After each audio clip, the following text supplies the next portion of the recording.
Hey guys, and welcome back to another Lost Bits video right here on TetraBitGaming, the series where we explore video game content that goes unused, altered, or normally unseen. Following the success of 2019's Resident Evil 2 remake success, Resident Evil 3 2 got the remake treatment with updated gameplay, controls, and of course, graphics. And now, apparently a Resident Evil 4 remake has also been confirmed.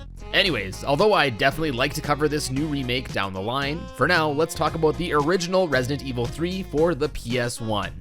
This is my first time covering a Resident Evil game on the channel, so as always, if you do enjoy this and would like to see me cover the rest of the series, please do let me know. Oh yeah, I also got a special guest hopping on today, the master of slapping Resident Evil challenges around, Dante Ravioli. Hello my boys. Yes, it's really me. I hope you're ready for some unused content, baby, because I literally know nothing about this game. We're on this journey together.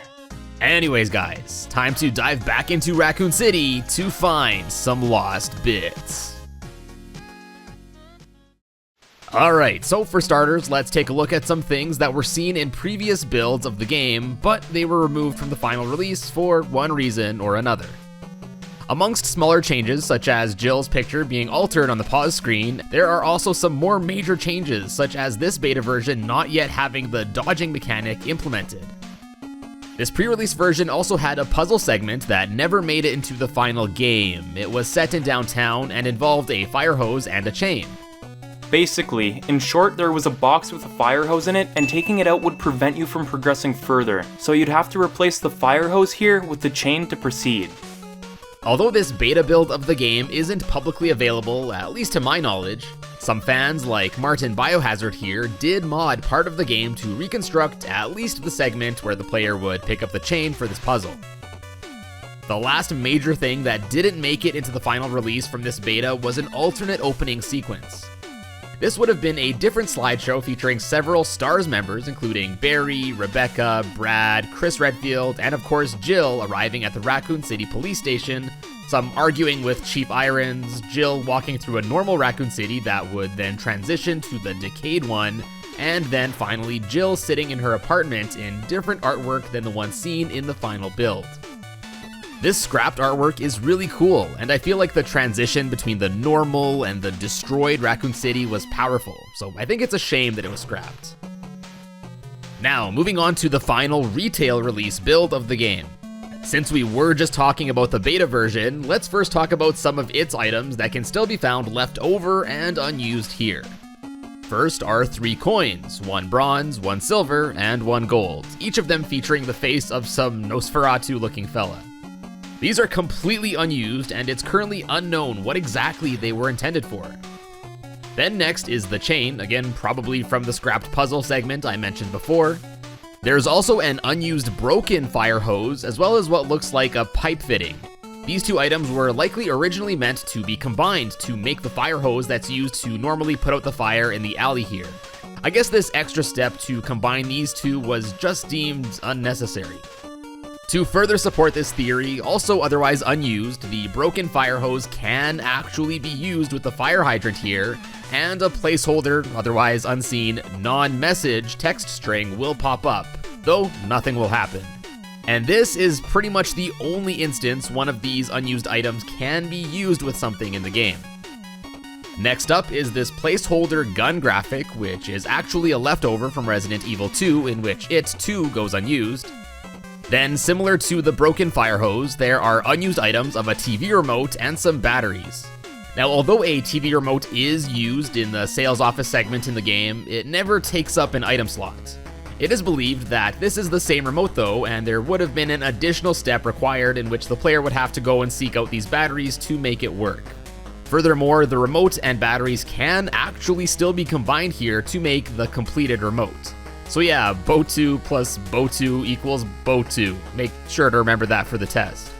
But yeah, you might have noticed that most of these unused items are listed as Bo2, and this is basically a Japanese placeholder word that translates to rejected or discarded. Next is Giga Oil, which is believed to have been either an early version of or early ingredient needed to make mixed oil. Then this chemical thing, which surprisingly isn't listed as Bo2, but rather Game Instruction A, doesn't really have a use. Finally, there's a keyring item which also doesn't have a known use, but is believed to have been intended for somewhere in the clock tower. And last but certainly not least is the dummy key item, also known as the developer's key.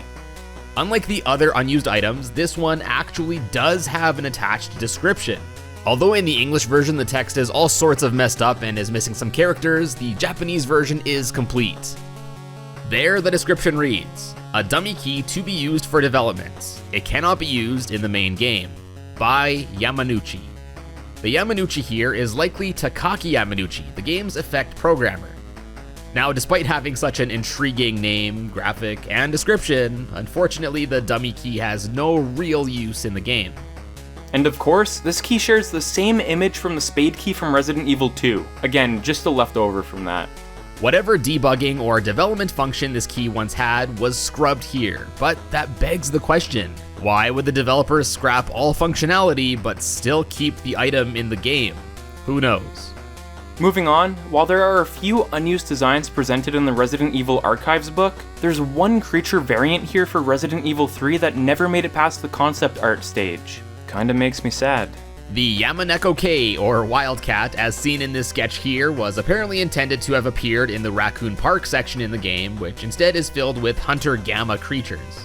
According to the Resident Evil Archives, the Wildcat may have been an infected animal that originated from the Raccoon Zoo. Next up, let's talk unused graphics. So, in addition to all the graphics from all the unused items we went over earlier, this game also has a few more leftovers from previous builds of the game. For example, several graphics are also left over from demo versions. Like here, the title screens from the trial version as well as the demo from 1999's Tokyo Game Show, the to be continued graphic, the graphic for dying, the scene selection menu also from the Tokyo Game Show build, and there's also a set of images that were a tutorial of sorts on how to pick up items in the game. Then next is an alternate version of Jill Valentine's slide from the game's epilogue. Not only is she looking down in the unused version, but the Japanese text translates to a slightly different message as well.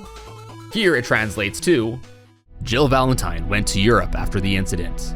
She sought to join forces with her comrade Chris Redfield. However, he was nowhere to be seen in his hideout. All that was left was Chris's favorite knife, planted atop a bloodstain on the floor like a tombstone. Jill took the knife and left the place without hesitation. Chris is alive. He's alive and they'll be reunited, as he promised."